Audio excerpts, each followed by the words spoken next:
Jon Jones remains light heavyweight champion after easily defeating Anthony Smith in unanimous decision, but not without a bit of controversy. Jones hit Smith with an illegal knee to the side of the head, which could have disqualified Jones, but Smith shook it off. He said he was good to continue. So Jon Jones dominates again, gets the win, but again, another controversy along with it. So one of the best ever, Johnny Bones, but will his career just always have that asterisk by it? It depends on whether fight fans care, right? That's what it really comes down to. Do they care? Because this guy, I've heard him proclaim the greatest ever, the best talent ever, but he's also been hit with drug suspensions numerous times now. My concern is when you're in the octagon, you could kill somebody. So the question is, how rampant is this in the sport? Because if it's rampant in the sport and everybody just sort of goes, everybody's doing it, doesn't matter, he stands above the rest anyhow, then I could see that rationale. But if you think Jon Jones is the guy who is doing this more often than everybody else,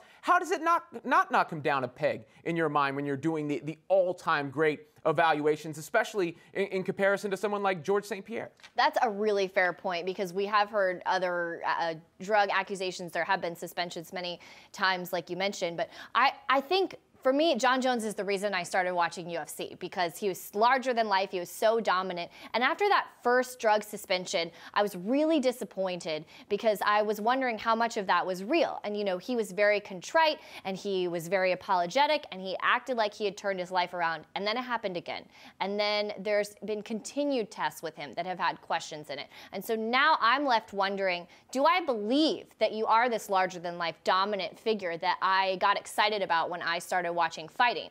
Are you as dominant as you say you are? Is it real? Or is it all because of all of these drug things and the fact that you made me think that you are a changed person and it keeps happening again? That to me is why I will always have an asterisk, which makes me sad, because I wanted a different story for him.